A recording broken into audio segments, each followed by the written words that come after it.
हाँ, simple hello everyone. Last time हमने calculate की थी पैकिंग फ्रैक्शन इन किसमें, सिंपल क्यूबिक क्लोज पैकिंग में।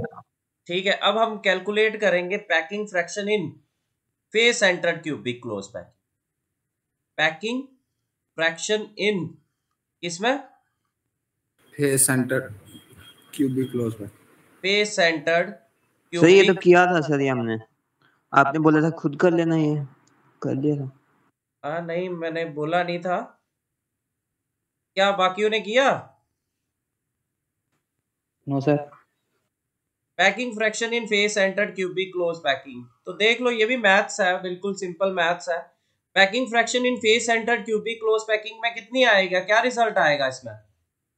0.74 जहाँ 74%, ये रिजल्ट आना है। क्लियर है ना? Yes sir. तो कंसीडर करते हैं, यहां पे देखें, कंसीडर करते हैं एक फेस सेंटर्ड क्यूब। ये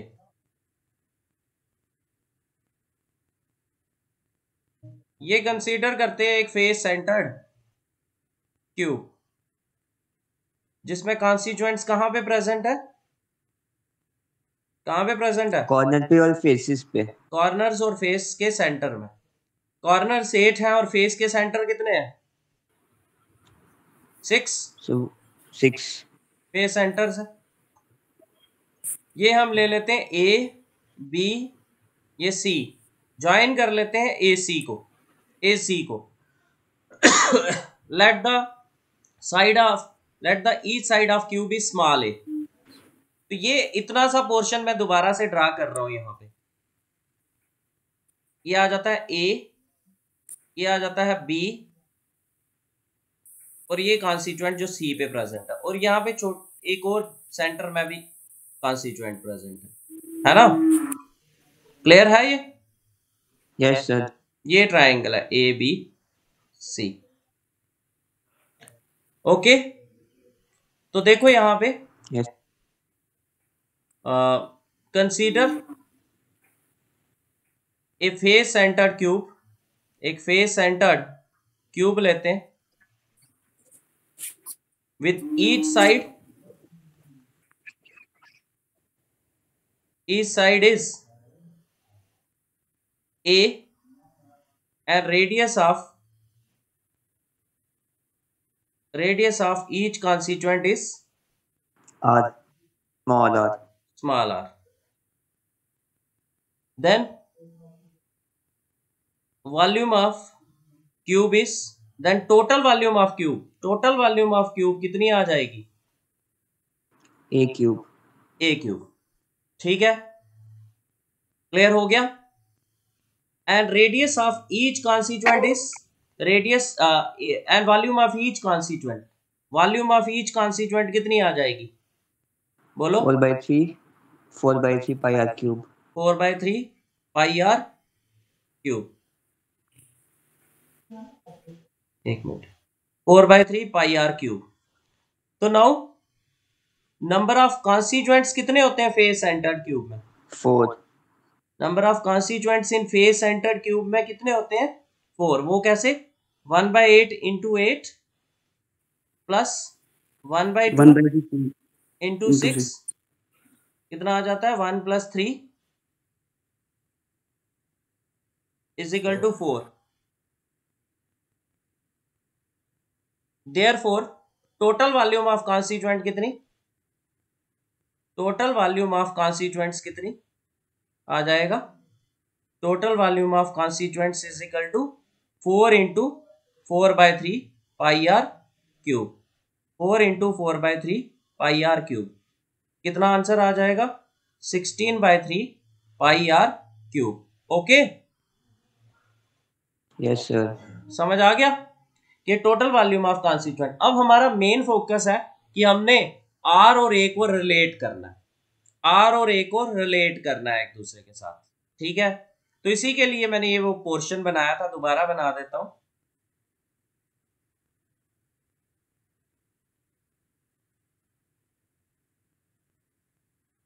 ये दोबारा से यहां बना देते हैं।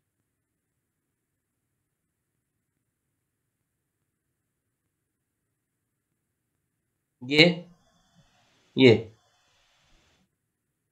Triangle A B C, right triangle, in right triangle A B C हमने रिलेट करना है अब किसको, आर और ए को, in right triangle A B C. तो बताओ मुझे A C square is equal to किसके बराबर, A B square plus B C square, B C square.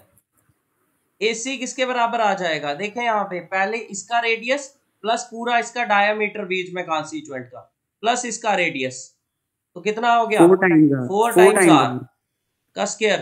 A B क्या है, साइड है, ए स्क्वायर, बी सी क्या है, साइड है, ए स्क्वायर, तो इज इक्वल टू किसके बराबर आ जाएगा 4 आर का square is equal to 2 a square, implies 4 r is equal to, ये दूसरी साइड जाएगा under root of 2 a square, तो इसी को आगे कर लेंगे हम,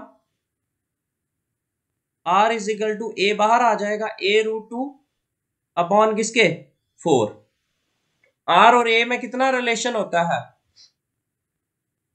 किसके बराबर, a√2 upon a equals to 2r, हाँ a इक्वल टू 2r होता है ना, वो किसमें था, सिंपल क्यूब में, सिंपल क्यूब में a is equal to 2r आया था।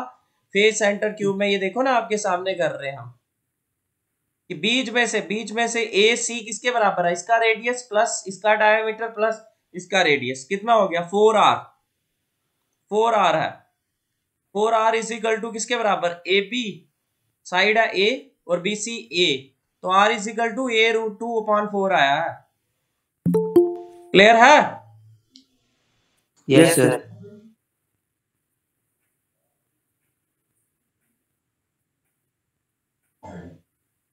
तो ये आ गया। तो therefore total volume of constituent लिखनी है अब हमने, therefore total volume of constituent,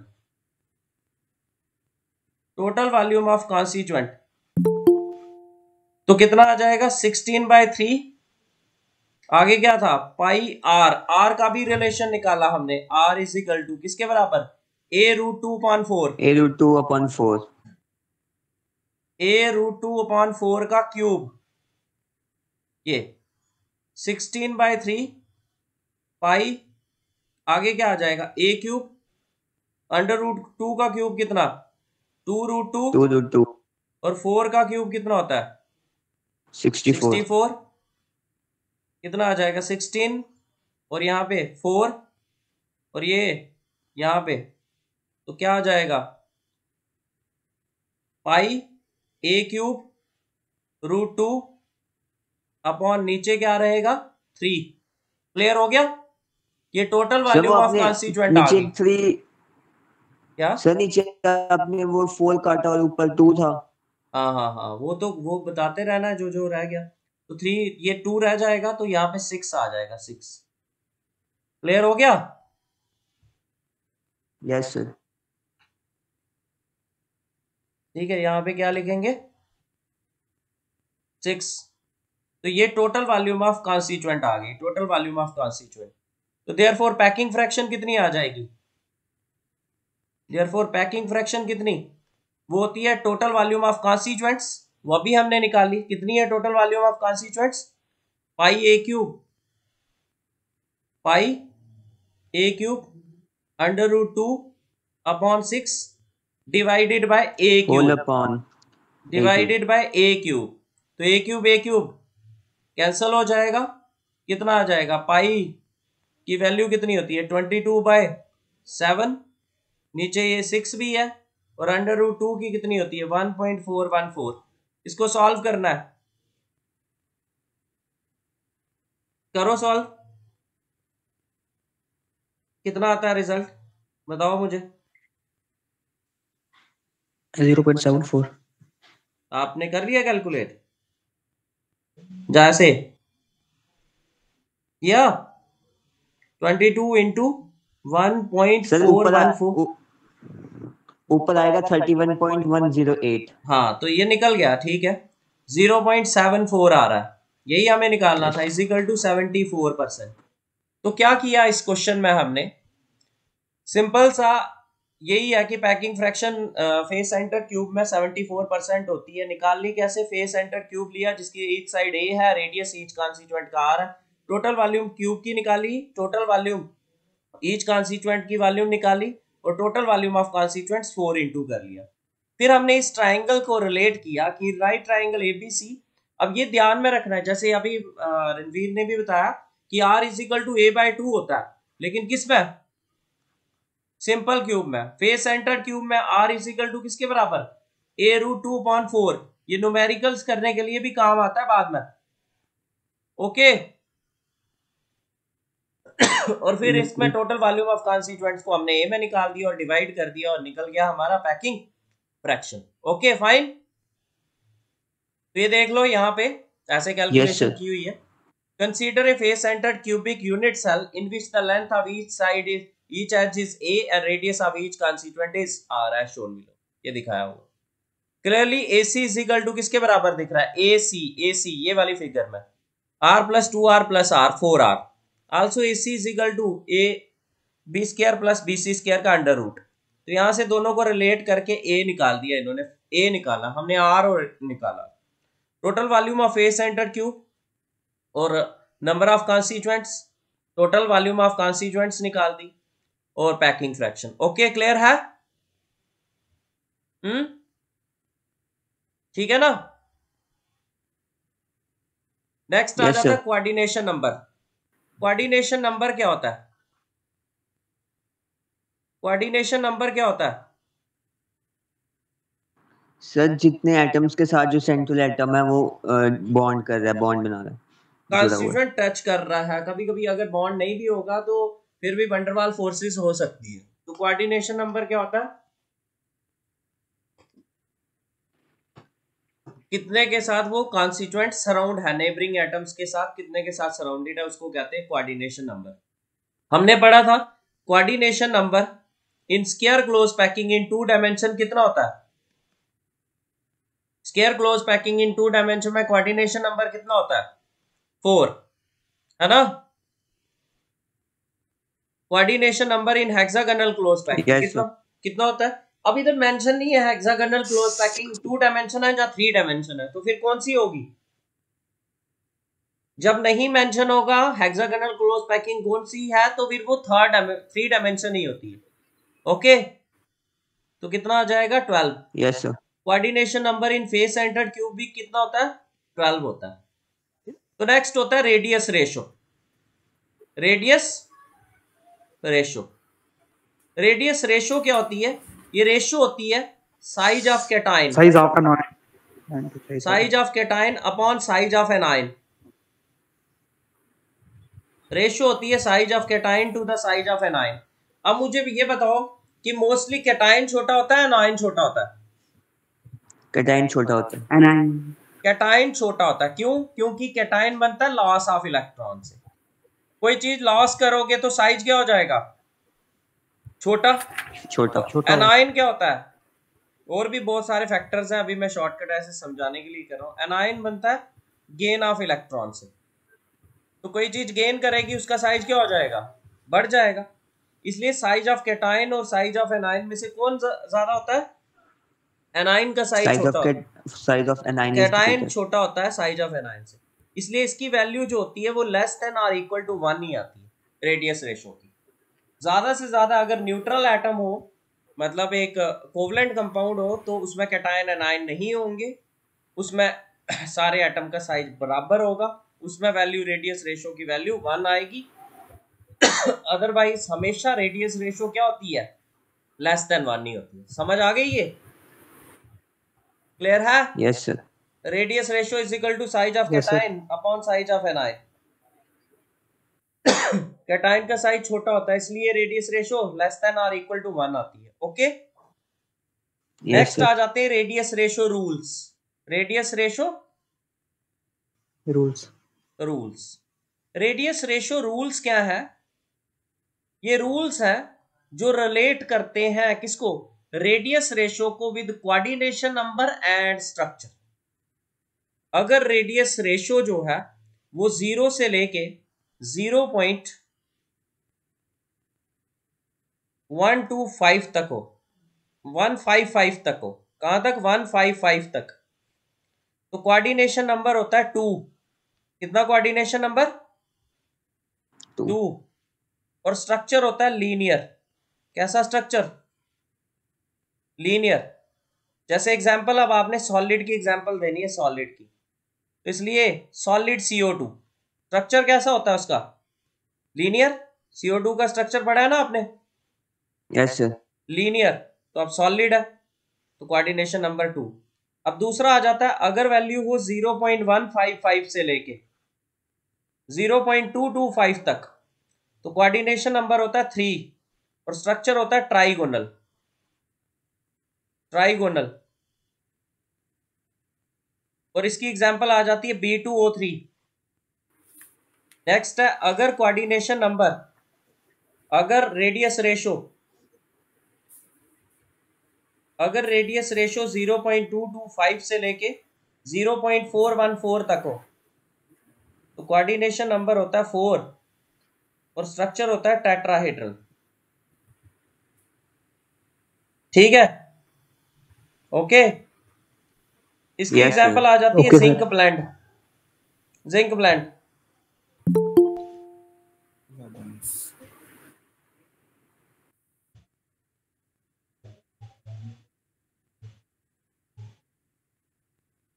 next आ जाता है, अगर रेडियस रेशियो 0.414 से लेके 0.732 तक हो, तो कोऑर्डिनेशन नंबर होता है 6 और 6. स्ट्रक्चर होता है octahedral.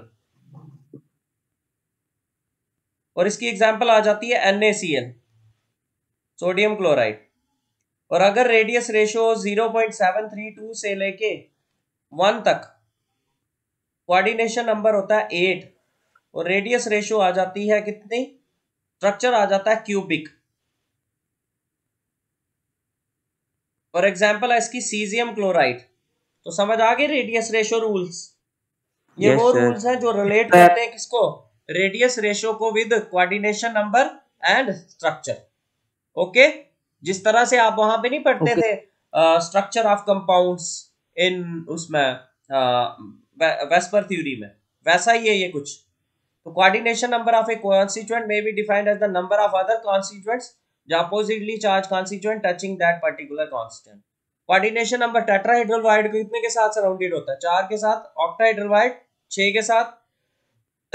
Simple cubic close packing में 6, body centre cubic close packing में 8, फेस सेंटर क्यूबिक में 12। रेडियस रेशो क्या होती है? Ratio of size of cation to the size of anion. Radius ratio जो होती है, आपको पता है R पॉजिटिव कम होता है R नेगेटिव से, radius of cation less, therefore radius ratio less than 1। Following table जो एक्सप्लेन करता है various radius ratio rules in relation to coordination number and structure. अगर 0.00 से 0.155 तक हो तो कोऑर्डिनेशन नंबर कितना होता है? 2 और structure linear. Example solid CO2। अगर रेडियस रेशो 0.155 से 0.225 तक हो तो स्ट्रक्चर कैसा होता है? Trigonal planar. कोऑर्डिनेशन नंबर 3 0.225 से लेके 0.414 तक तो 4 टेट्राहेड्रल जैसे जिंक ब्लैंक। 0.414 से 0.732 तो 6 ऑक्टाहेड्रल स्ट्रक्चर आ गया। 0.732 से 1 तक तो 8 क्यूबिक। अब नेक्स्ट आ जाता है, आ गई यहां तक समझ? Yes, sir. Yes, sir. अगर आप कोई सॉलिड लो, उसको हीट करो, हीट करें, इफेक्ट ऑफ हीट। अगर सॉलिड लोगे, उसको हीट करोगे, तो उसमें कॉन्स्टिट्यूएंट दूर दूर जाएंगे, पास पास आएंगे? दूर दूर जाएंगे। दूर दूर दूर जाएंगे, जाएंगे। जिसके कारण कोऑर्डिनेशन नंबर टच करने वाले कॉन्स्टिट्यूएंट्स क्या हो जाएंगे? कम। कम। दूर चले. तो कोऑर्डिनेशन नंबर डिक्रीज हो जाएगा। ऑन हीटिंग, हीट करोगे तो कोऑर्डिनेशन नंबर क्या हो जाएगा? डिक्रीज हो जाएगा। मान लो एग्जांपल के लिए किसी का सीजियम क्लोराइड टाइप स्ट्रक्चर है, सीजियम क्लोराइड टाइप स्ट्रक्चर है, तो सीजियम क्लोराइड टाइप स्ट्रक्चर का कोऑर्डिनेशन नंबर कितना होता है? 8 होता है। 8। इसको अगर हीट करोगे तो क्या बन जाएगा? ये कोऑर्डिनेशन नंबर कम हो जाएगा, 6 बन जाएगा। मतलब NaCl टाइप स्ट्रक्चर बन जाएगा। मतलब किसी का क्यूबिक स्ट्रक्चर होगा और आप उसको हीट करोगे तो वो ऑक्टाहेड्रल बन जाएगा। समझ आ गई? Yes sir. नेक्स्ट आ जाता है इफेक्ट ऑफ प्रेशर। प्रेशर का इफेक्ट, प्रेशर लगाओगे आप, प्रेशर लगाओगे तो कॉन्स्टिट्यूएंट पास पास आएंगे, दूर दूर जाएंगे। पास पास कोऑर्डिनेशन नंबर क्या हो जाएगा? इंक्रीज। इंक्रीज। जब प्रेशर को क्या करोगे? इंक्रीज करोगे तो कोऑर्डिनेशन नंबर भी इंक्रीज हो जाएगा। एग्जाम्पल के लिए हम NaCl टाइप स्ट्रक्चर लेते हैं। कौन सा? NaCl टाइप स्ट्रक्चर जिसका कोऑर्डिनेशन नंबर 6 है और इस पे प्रेशर लगाते हैं तो इसका क्या बन जाएगा? Caesium chloride type structure. मतलब कोऑर्डिनेशन नंबर कितना हो जाएगा? 8। ओके, तो ये आ गया Yes, effect sir. Of temperature. और now when a solid is heated its coordination number क्या हो जाएगा? Decrease. Example, when caesium chloride type structure is heated it changes to NaCl type. Similarly, when pressure is applied, its coordination number increases. Example, NaCl type structure changes to cesium chloride on applying pressure. Okay? Okay yes sir. Type, ये नहीं cesium chloride बन जाएगा, ठीक है, उसकी तरह structure बनेगा सिर्फ। अब देखो इसमें NCERT एग्जाम्पलर ही है आज के टॉपिक में, कोई नई एग्जाम्पल सोल्यूशन एग्जाम्पल नहीं निकली। Total number of tetrahedral voids in face centred cubic unit cell में कितने होते हैं? बताओ मुझे। फेस सेंटर्ड यूनिट सेल में, फेस सेंटर्ड यूनिट सेल में नंबर ऑफ कॉन्स्टिट्यूएंट्स कितने होते हैं? फेस सेंटर्ड यूनिट सेल में कॉन्स्टिट्यूएंट्स 4 होते हैं। टेट्राहेड्रल वॉइड्स होंगे 8 होंगे। ओके, नंबर ऑफ कॉन्स्टिट्यूएंट्स होते हैं फेस सेंटर्ड में 4, तो implies number of tetrahedral wides कितने होंगे? टेट्राहेड्रल वाइड्स जो होते हैं 2 वो into 4 ट्वाइस 2 होते हैं, into number of constituents के ट्वाइस होते हैं। 2 into 4 is equal to 8। Okay, answer आ जाएगा इसका second. In which pair most efficient packing is present. Packing सबसे ज्यादा किस में होती है?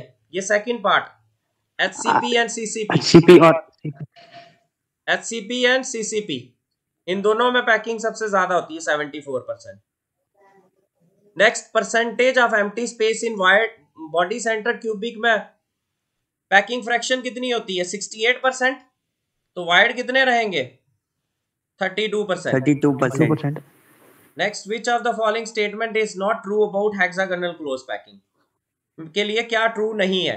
कोऑर्डिनेशन नंबर इज 12, ठीक है ना? Sir it has 74% packing efficiency, ये भी ठीक है। नेक्स्ट, इसमें क्या करते थे हम? Tetrahedral void of the second layer are covered by the spheres of third layer, यही करते थे, याद हो आपको? Newly created tetrahedral voids are covered, ये भी ठीक है। Yes sir. Next, in this arrangement sphere of fourth layer are exactly aligned with those of first layer. नहीं, third layer, third layer sphere of third layer are exactly aligned with those of first layer, तभी इसको AP type packing भी बोलते हैं। तो ये वाली statement इसकी गलत है। Next, what is the coordination number in square close pack structure in 2 dimension. 2 dimension में कितना कोऑर्डिनेशन नंबर होता है? 4 square close. Correct order of packing efficiency, सबसे ज्यादा पैकिंग किसकी होती है? फेस सेंटर्ड की, FCC की, फिर BCC की, फिर simple cubic. Next, in the cubic close packing, the unit cell has, cubic close packing में यूनिट सेल के पास क्या होता है? क्यूबिक क्लोज पैकिंग में ना, क्यूबिक क्लोज पैकिंग, इसका कहने का मतलब है ये फेस सेंटर क्यूबिक के बारे में पूछ रहा है, FCC के बारे में। तो FCC के टेट्राहेड्रल वाइड 4 होते हैं? नहीं, 8 होते हैं। थर्ड पार्ट नहीं, which is shared to 4 adjacent unit cell? No, within the unit cell 8 tetrahedral wides एक यूनिट सेल में होंगे, है ना? Okay, yes sir. D part आ जाएगा। एक यूनिट सेल में 4 कॉन्स्टिट्यूएंट्स होते हैं तो 8 टेट्राहेड्रल वाइड्स होंगे। तो ये आज का टॉपिक था आपका। नेक्स्ट वाइड्स आ जाएगा। तो देखिए आज हमने क्या किया, एक हमने टॉपिक पढ़ा फेस सेंटर क्यूबिक की, वो निकाली 74% पैकिंग फ्रैक्शन निकाली। फिर हमने रेडियस रेशियो और कोऑर्डिनेशन नंबर पढ़ा, वो आपके नोट्स में भी अच्छे से दिया हुआ है। फिर एनसीईआरटी एग्जाम्पलर में हमने 21, ये नोट कर लेना, 21, 23, 24, 25, 27, 33, 35, ये वाली हमारी क्या होगी, एनसीईआरटी एग्जाम्पलर भी होगी। ठीक है, थैंक्स अ लॉट।